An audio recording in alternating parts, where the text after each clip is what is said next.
Hello, everybody. This is Miss T. I hope everybody is doing well. I wanted to talk about um, something um, v- that bothers me a lot, and that is the way black people treat each other, the way they harm each other, the way they tear each other down, the way they step on each other, the way they gun each other down, the way it's just this deep seated. I don't know where it comes from. I can't. Well, I do know where it comes from, but I don't know why it's still going on till this day. We're the only race that had to stick together and fight to have our voice heard, to have equal rights, to uh, be able to live life like everyone else. And I believe that some of that was accomplished. My favorite thing to do is to read about our ancestors, or just read about different things. And what we are doing is all the men and women who had to fight for us. We're slapping them in the face. One of my favorite people is Fred Hampton. I admire him so much. This man was 21 years old, and he stood up because he knew that the way we were being treated, the way we had to live was not right. And he knew that doing this, that he was going to lose his life. He knew that. But it's still, he had something, he stood for something, and he was ready to lose his life for it. So where are the people, where are the men and women who are standing up now? Are there none left? I know that I don't think that one person should be in by themselves. It's kind, that's why they harass one person or unalive one person, because they think that person is the one causing all the problems. They stand up and say something, they're going to stir up the rest of them. So we got to get rid of them. But we should feel ashamed, and we just should feel ashamed. It's ridiculous to watch your brothers and sisters being unalived by other races, and then you turn around and do it yourself. Like, like you're saying that's what we deserve, So that's what we're basically saying is that's what's been going on our whole lives. We're not worth nothing. We don't deserve to have anything. So, and if our own people believe that, then we're doomed. If your own people believe that, what else is there? Everybody else that hates us or dislikes us, and so we're showing the world that we don't even like ourselves. So why should they show respect? Why should they care? I am a non-violent person, but one of the days that made me feel good inside was the day that I believe it was 4 or 5 white men jumped on the black man on the docks where he was working.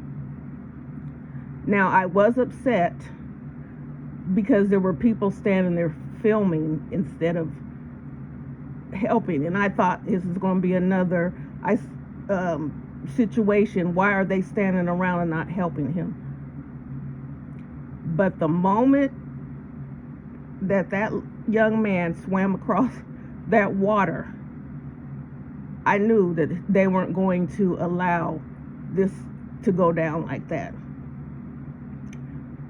That was one of the days I'm sure that a white man who put his hands on a black man soon regretted it.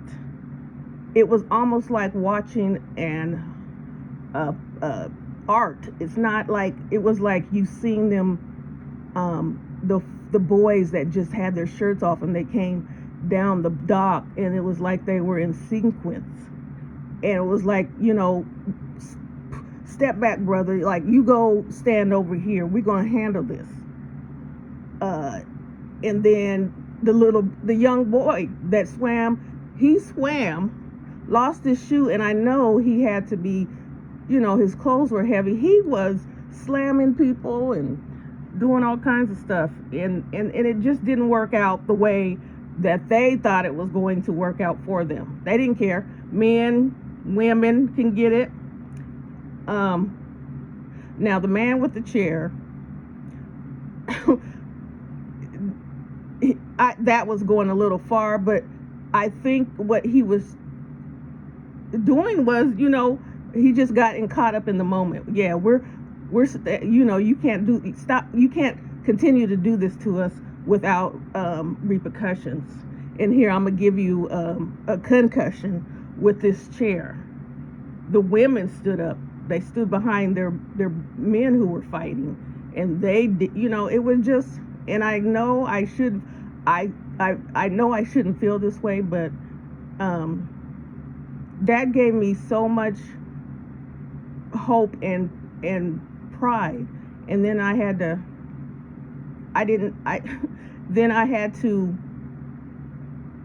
put it in the back of my mind, because it was only short-lived.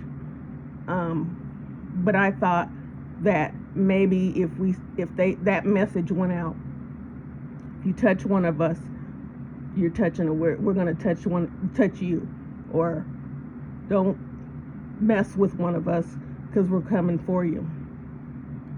But it really didn't stick, and things went on as normal. We went back to what we normally do. I want to say something to the black men, because technically you're our hope, you're our protectors, you're our strength.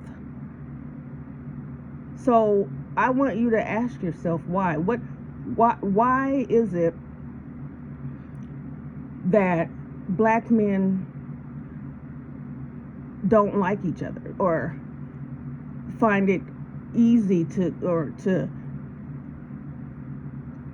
do what you do to each other, or use your words to tear each other down? I hope it's not over women. I know black men are very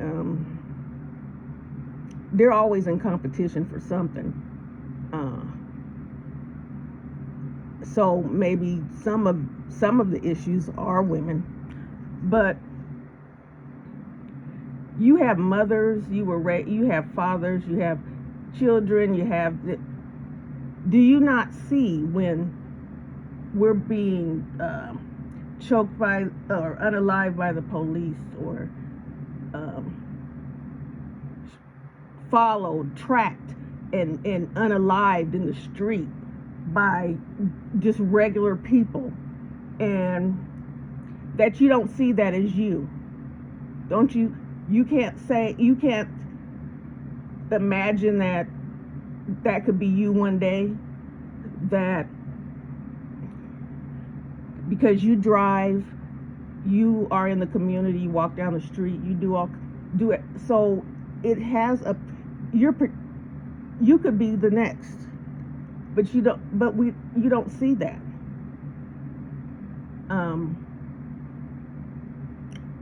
We've watched so many of them, of our men, and women harmed by other races, and they do this because there's no repercussions.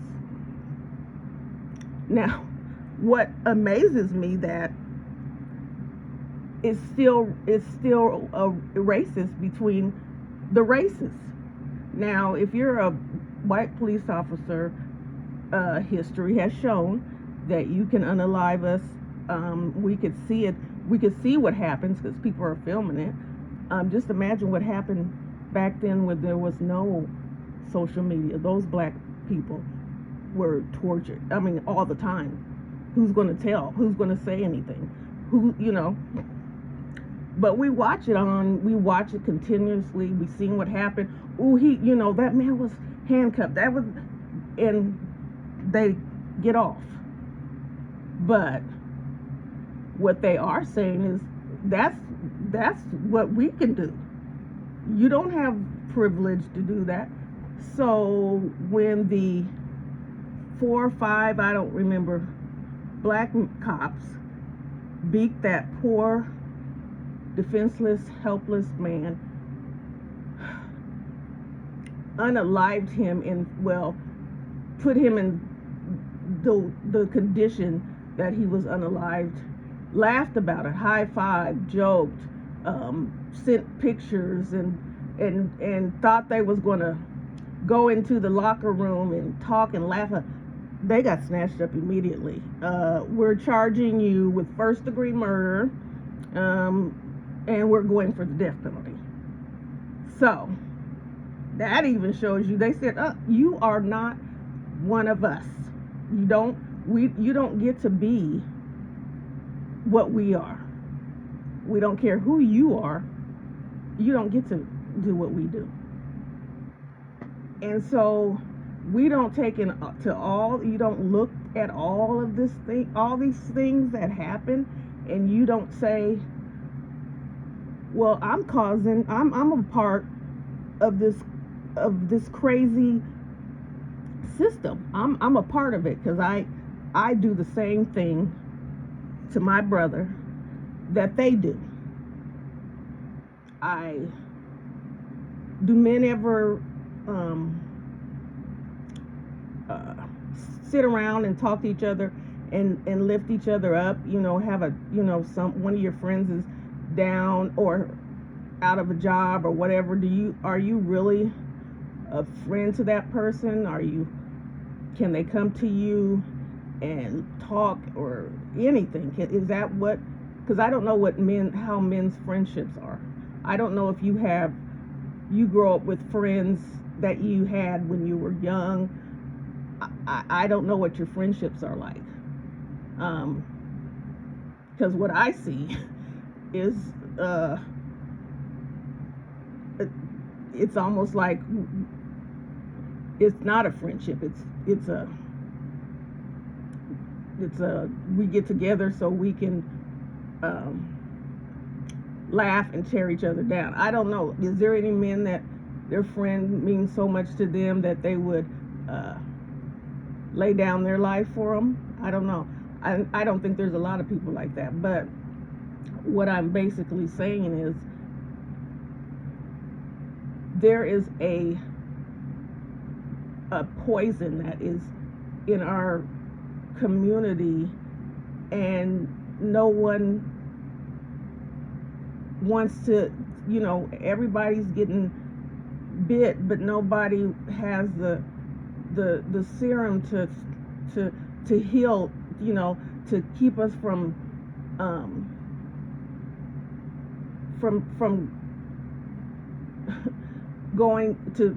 being unalived, black people are so creative and have so much um, so much they offer to the world, but yet here we are in 2025, and it's like we have not moved past 1966. We heard the speeches, people rallied around the men, and you felt empowered, and they're doing this and they're doing that, and then when it's over, it's over. There have been so many men who put their lives on the line for their people they didn't even know. They just knew if you were their color, you were their people, and they were fighting for you too. Malcolm X, Martin Luther King, Medgar Evers, and all the ones before them and ones after them. And so what we're saying, this is so after all the things that they stood up for us, and all the things that they did, we're slapping them in the face, because we are taking that in vain. That those brothers lost their lives because they wanted us to be better, to have better, to be treated equal, to have a fair chance, and we are just taking their name and putting it in the mud. They might as well have just went on and did something different with their life, and they could have lived a long life and been happy and had grandkids and whatever. I don't know if a lot of people, well, I do know. I know there's a lot of people out there that feel the same way that I feel. Like this has gone on too long. I know that some people call it, I don't even like when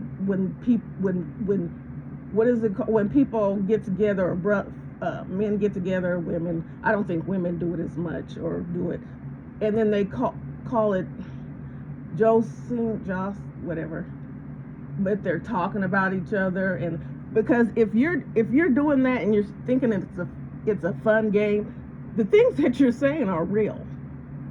They're not stuff that you make up. You might say, some funny things, but you're actually saying things that you feel. And I know that has to hurt, or for that doesn't sit well with people. So I don't even know why you do it. Now, back in the day, yeah, it was funny. They used to the mama jokes and the kids, but the kids don't even do that anymore. They don't do that. You say something about somebody's mom in this day and age, your teeth are going to be wiggling. They don't even do that no more.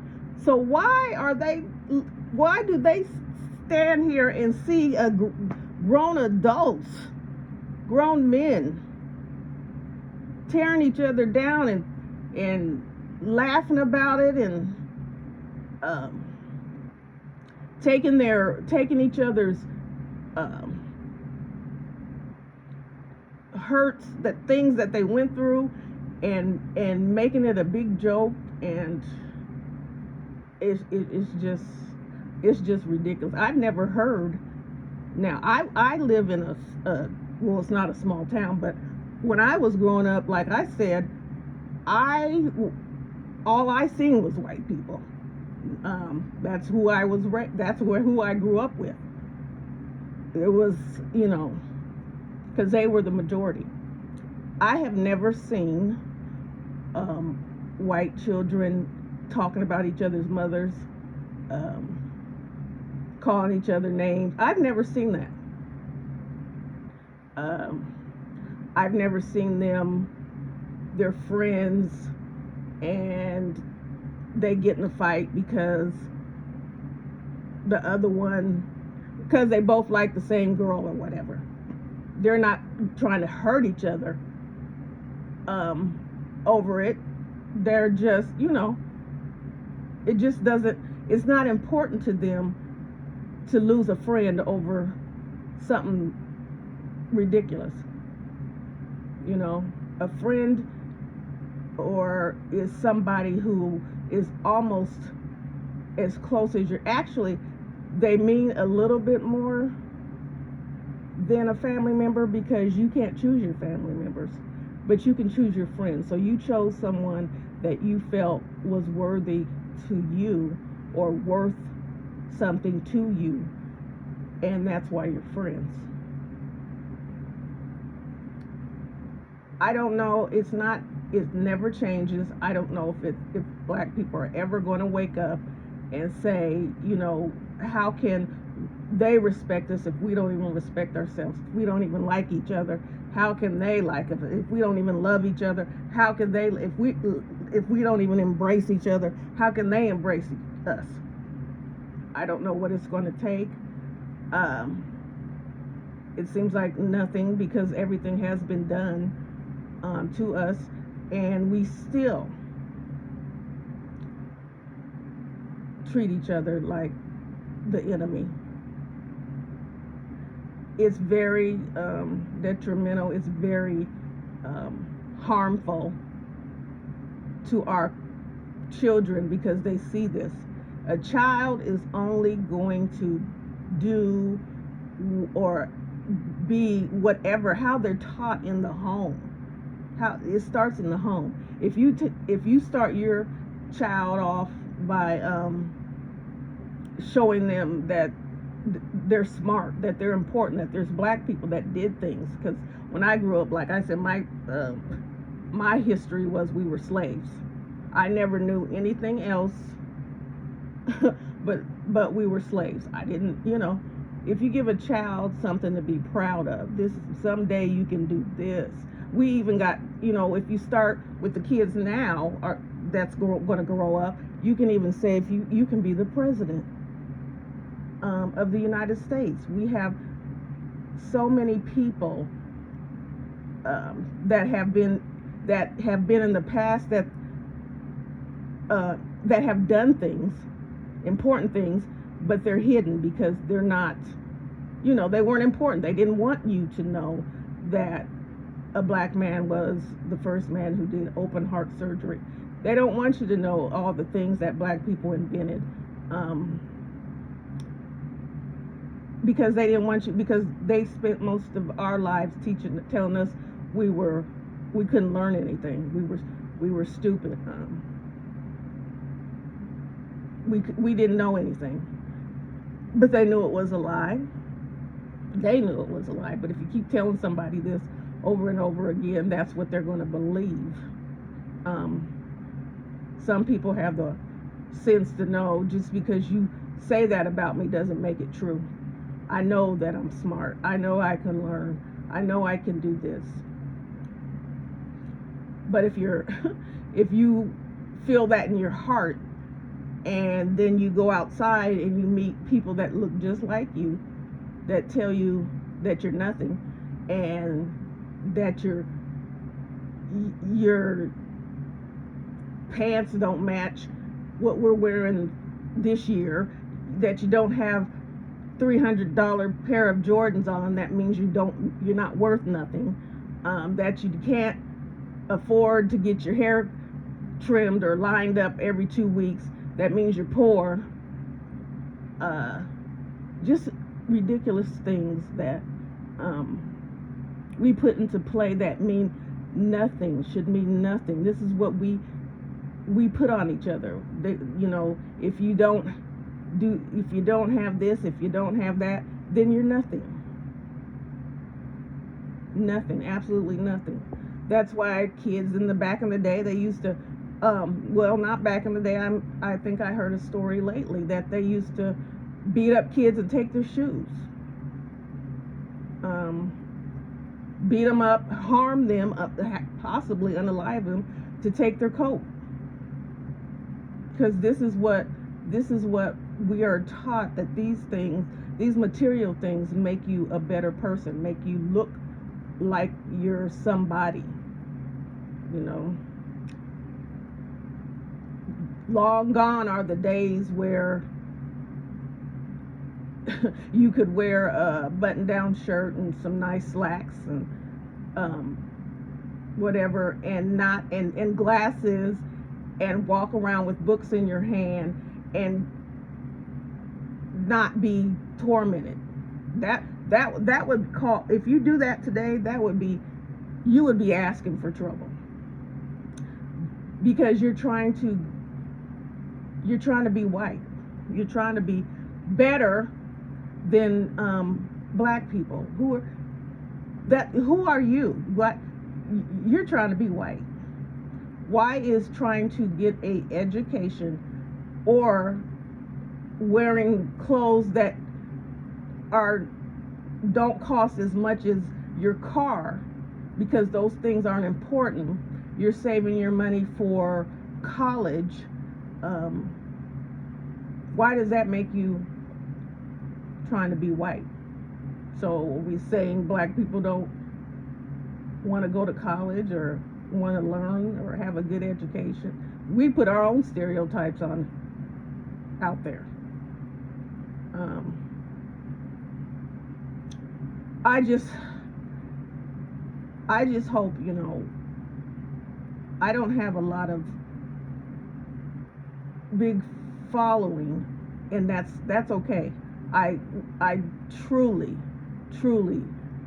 am very grateful for all the people who support my channel, and I'm hoping that some things that are said trickle down to somebody's ears that are, maybe like,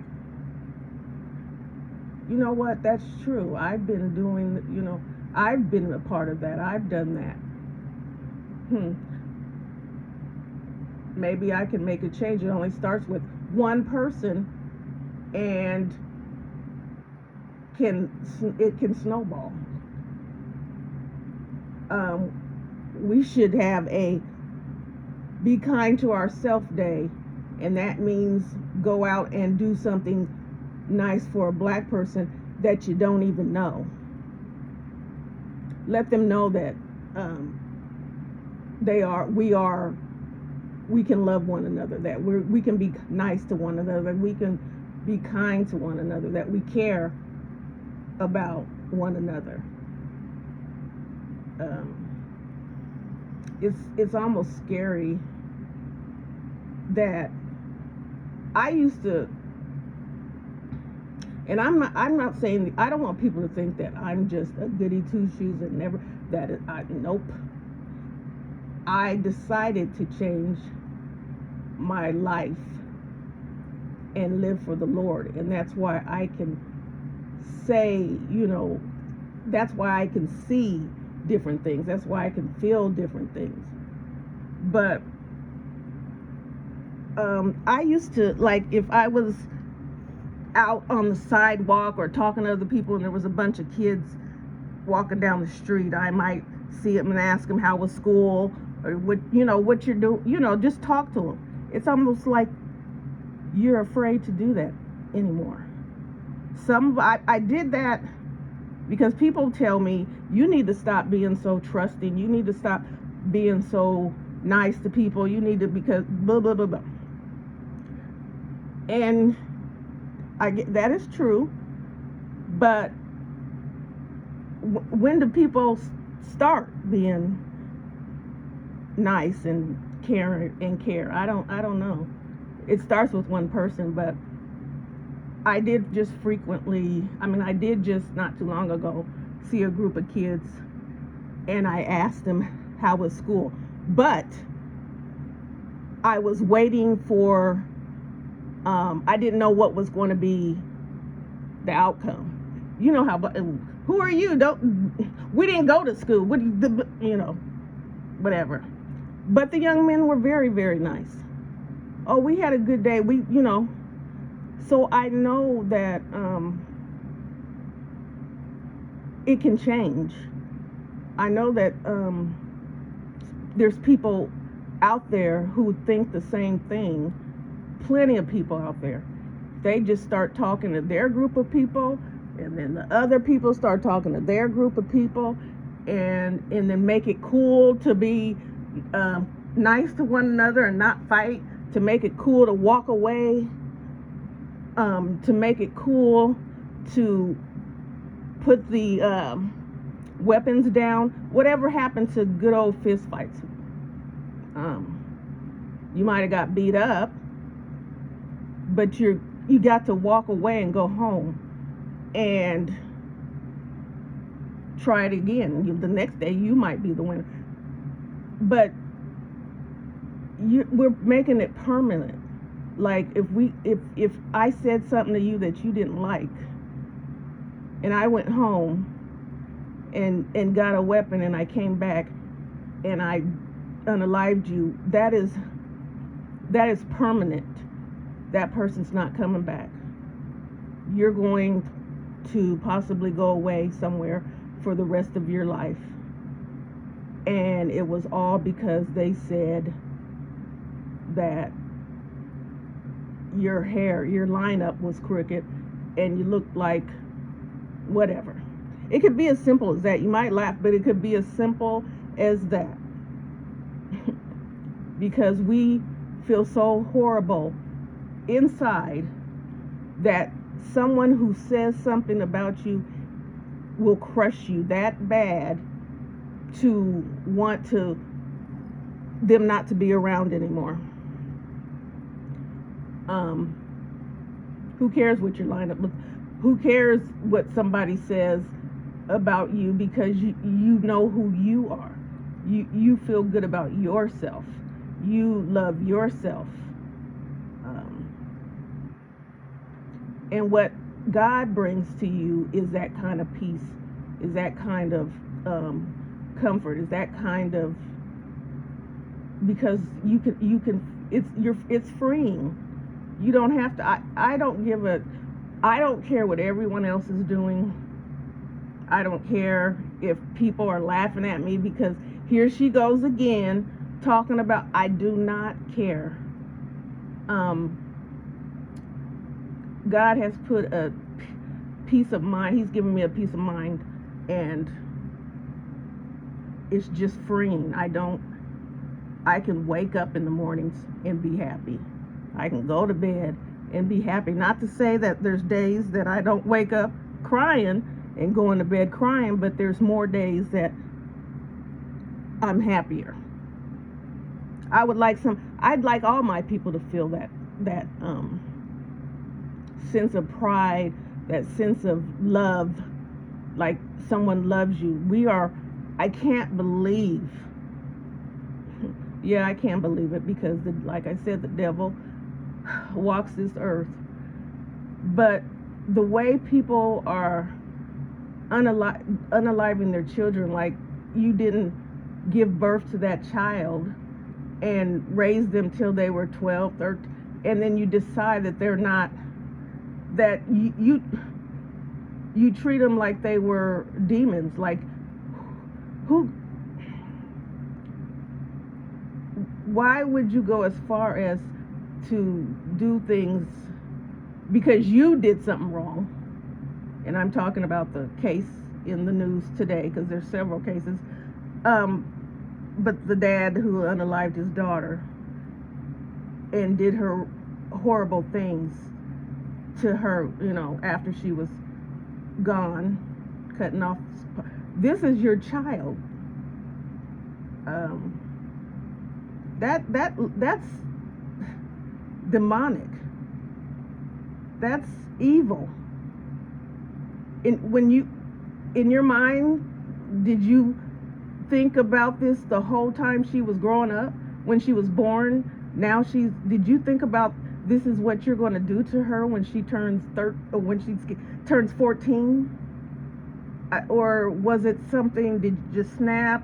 Or the way you treated the way you did that poor baby, that was something,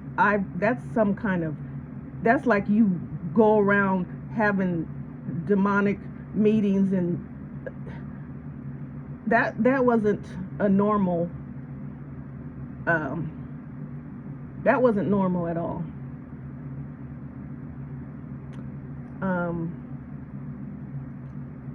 The evil is taking over the world, and it's causing people to do unmentionable things, like things that you were like, what would drive a person to do that?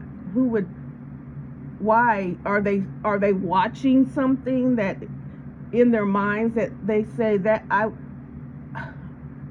looks that I want to do that?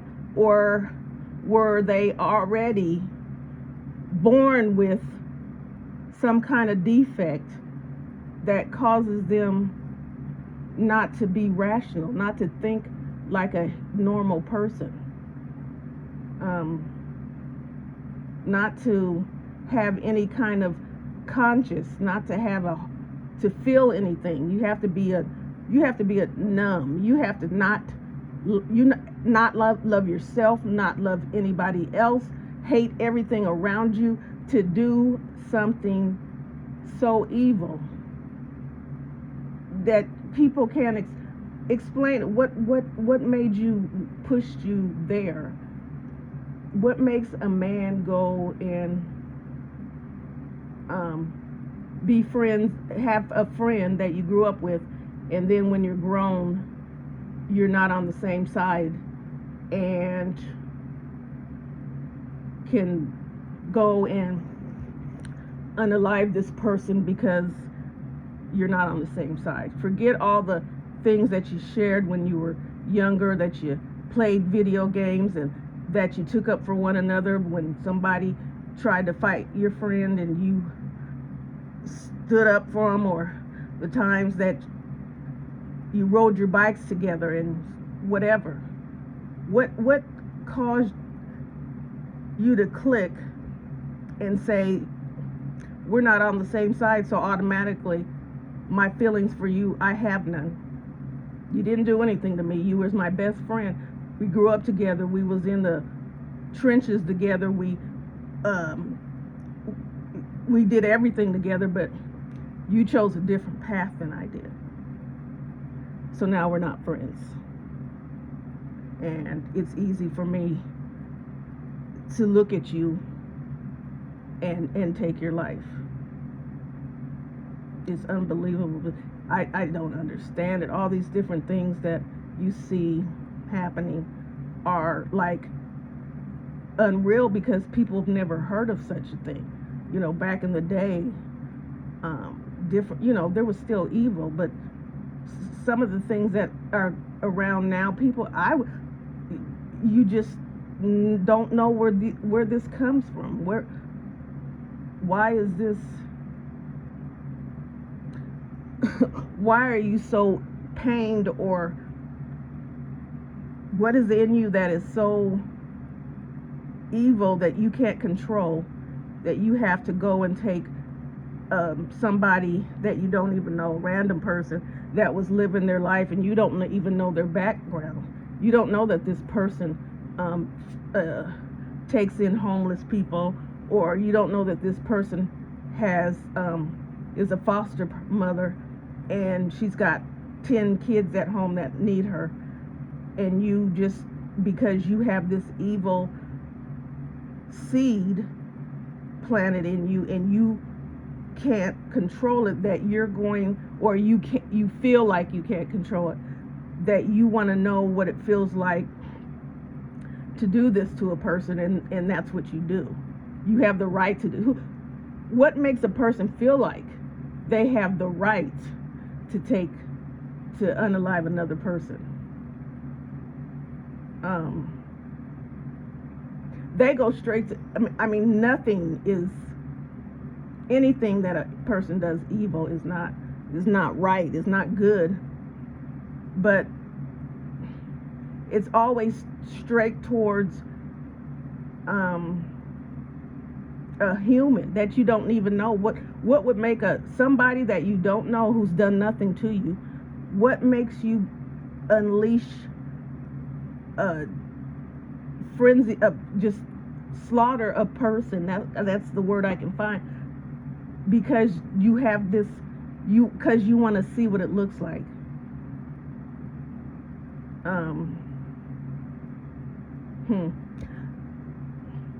I don't know. we need to stay on our knees. We need to pray, and then pray some more, because the world is not safe for anybody.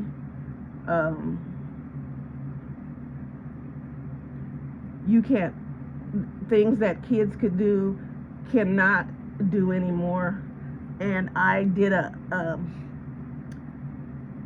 upload early on about the things that you can't do. You know, let kids have slumber party, or send your kid to slumber party. You can't do any of that. You can't send kids to the park to play by themselves.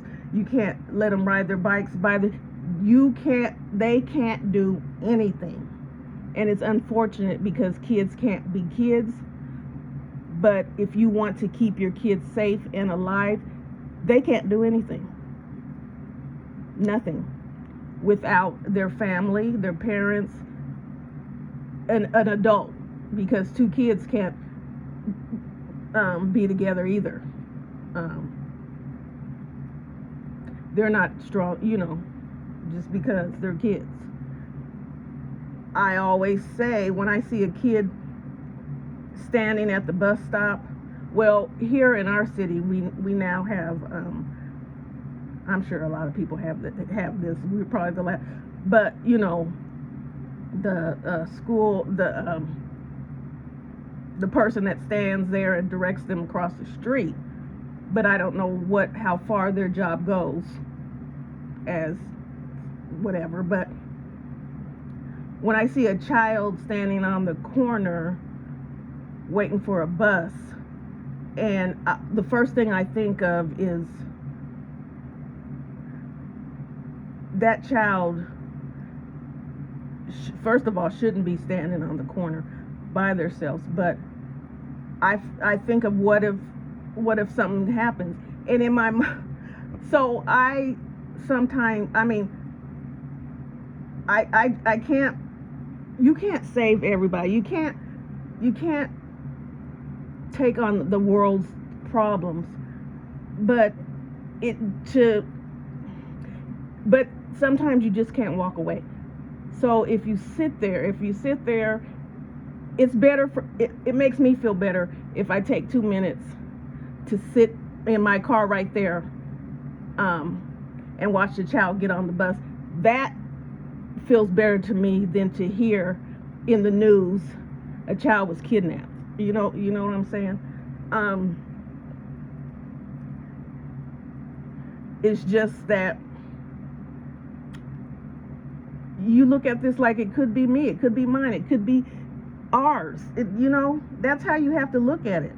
Like, I'm looking at me. When I'm looking at you, I'm seeing me, because we are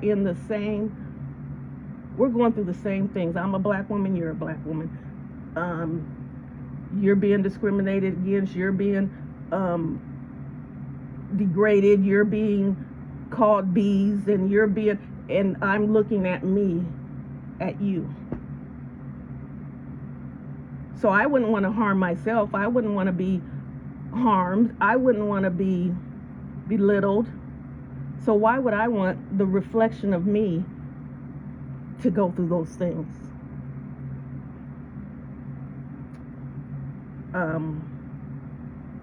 Yeah, because women are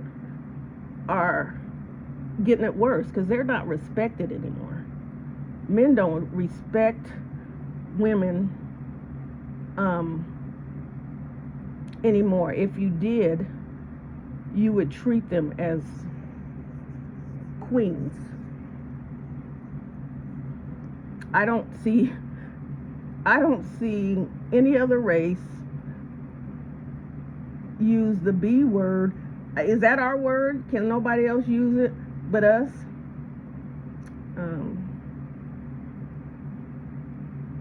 That you would have a child, have a daughter.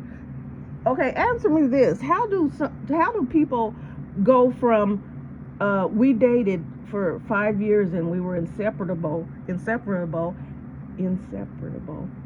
and we got married, and we've been married for 10 years, and now we're getting a divorce, and I hate you? How does that happen? Um, I don't know. I just don't know. And I probably talk, because I get this. I don't like people to talk slow, and I'm probably you're probably saying the same thing. But it's when I get to talking, it's like I'm talking to someone or to myself, really, and these are just my thoughts. And so I just think of, you know, I might be talking slow, and I apologize. For me to remember to stop saying and to not talk slow is kind of hard. But I was watching, what made me come on here, I was watching this program, and these two, it was a movie, and these two guys who are best friends were, and movies imitate life. You get the movies from things that happen in life. So these two friends who were best friends, were brothers, grew up and went on in different paths. One decided, of course, one's going to be straight on the straight and narrow, and the other one's going to be crooked, into crime. And you have to, if you're on the straight and narrow, you have to decide,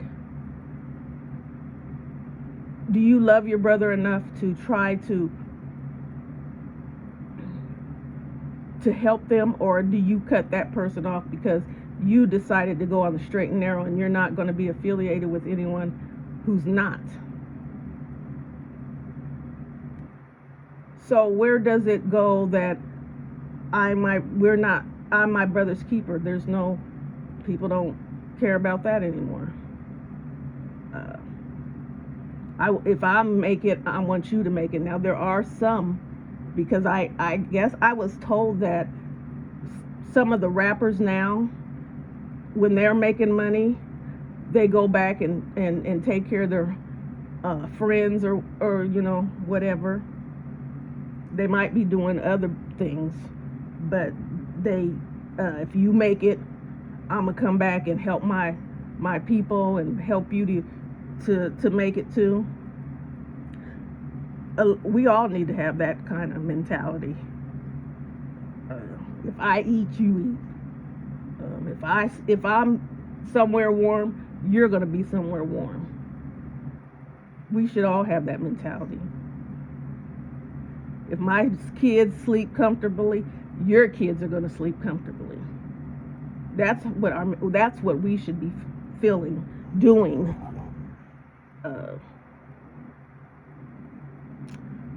I just pray that there's nothing left to do but pray, because one person can't, two people can't, 6 people can't do much, immediately. It's going to have to, it would probably take another, I don't know how many years. I don't know if it will ever change. I don't know if God tomorrow will say, I've had enough, and then it will all be over. But until then, somebody has to do something different. Somebody has to wake up and say, I've done this all for half my life. I've been doing this. I don't want to do it anymore. I don't want to be this way anymore. I want to make a change for the better. I want my brothers and sisters to have a change and feel for the better and do better. I see my neighbor's kids outside playing, and they have holes in their shoes, and sometimes they knock on the door, or they come over and they're hungry, and so So what do you do? Is that a subject of conversation to other people, or do you instinctively help those children? Now, there should be a conversation with someone if they have holes in their shoes, because that's something different. But we need to stop looking at, oh, her,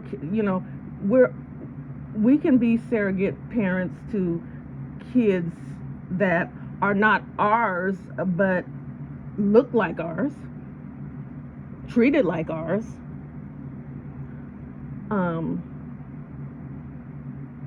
There is nothing more precious to watch kids play, and that they don't know, that their minds don't even know what kind of place they're living in. Now, you can't they can't be like that. They can't be kids, like I said, because you have to teach them and talk to. It's almost like you scaring them half to death, because you have to tell them. You have to say. You have to tell them why they can't go outside and play in the yard by themselves or with their friends. You got to tell them why they can't ride their bikes outside on the street. They have to go up and down on the side of the house. And then you have to tell them, if you hear anything on the side of the, it's, this is what they have to live with and live in, unfortunately. It's not fair. It's not normal. It's not anything. It's not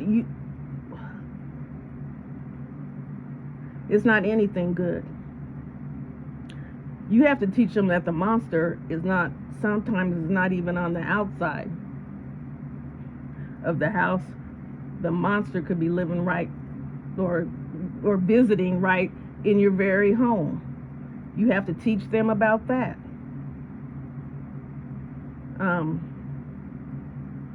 Then the other case, where they allow this pedo that they knew was one to come into the home and have access to the kids. Now, there is a lack of structure, and if there was a good man anywhere in that family, if there was a dad first of all, if there was a dad in that house, none of that would have been happening. But if there was a good man in any part, there was an uncle, brother, cousin, whatever, he would be, there's a picture I want people to, I don't remember what the name is, but this man's face was disfigured. He didn't even look like the real person, but that's what a father did to him after he touched his child. And this man was allowed to walk around, do this to all these children, and walk around and be able to do it. He had several women.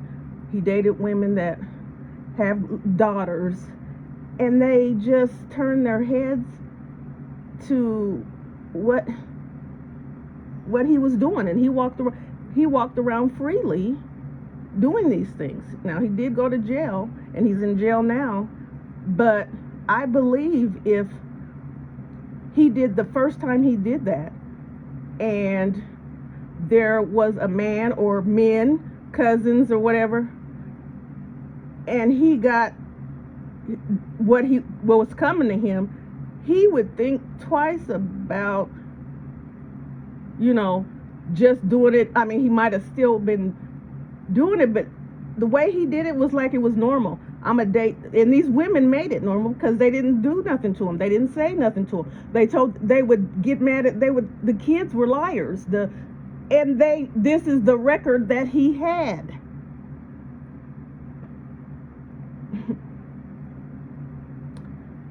Wow.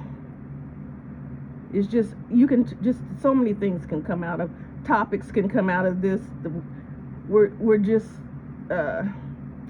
dysfunctional. I don't even know if dysfunctional is a word, because dysfunction is, things are, they're all over the place. Everything's hectic, but this kind of stuff is devil driven. And when I used to hear stories about the Illuminati, I didn't believe it, because I'm like, what? How do you have a group of people that that can go around and do this stuff and get away with it? And that was the thinking of a naive person. Now I believe anything can happen. I don't put anything past. You say there's a man sitting on the corner eating his poop, I'd be like, you're lying. Look, I'll show that was the kind of, I believe just about anything, because it's not the same world, and we were told as the world grows older that it will get worse. I don't even think we breathe the same air that people breathed back then. I don't understand how a slave who is beaten and has to work every single day of their life can live to be 100, and people here barely make it past their 50s.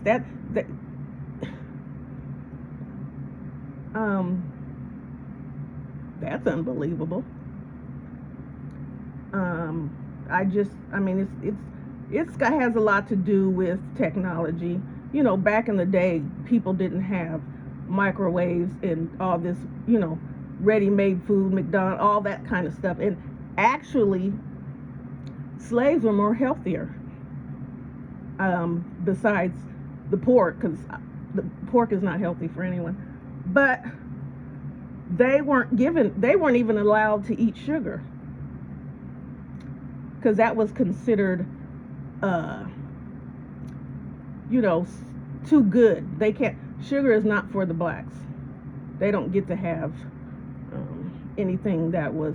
Now they might have had on a holiday a taste of something, but the sugar was not in their diet.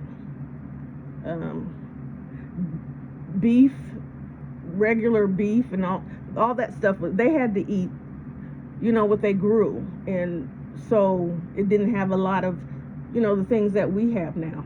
So is it the things that we're ingesting? Is it the things that we're smelling or breathing in? Are these the things that are changing and making our minds go differently? Is it eating our bodies? What is it that makes people do what they do? They also didn't have tobacco and alcohol either. But everything has changed now, and it's scary. It's going to be scarier. It's getting scarier and scarier.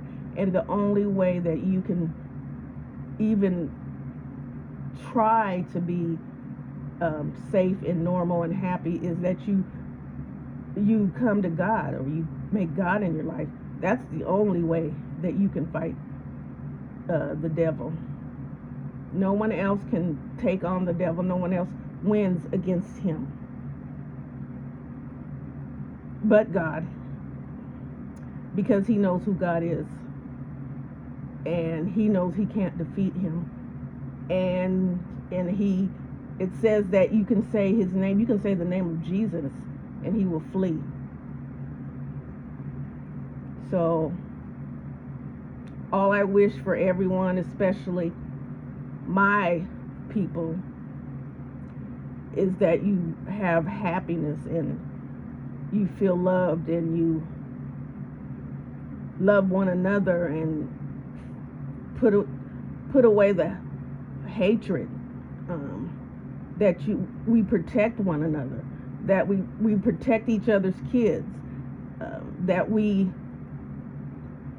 stand up together, that we fall down together, that we get back up together, that we don't keep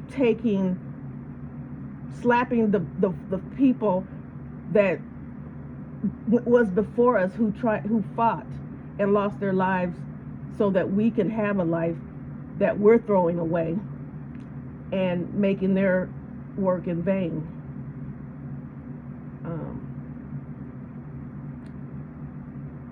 I guess that's all that I have to say. I did a lot of rambling. I just pray for the world. I pray for the world. That's all you can do. But once again, I appreciate all of you guys. I hope all you guys are doing well and being blessed, that your families are being blessed, your children, just everything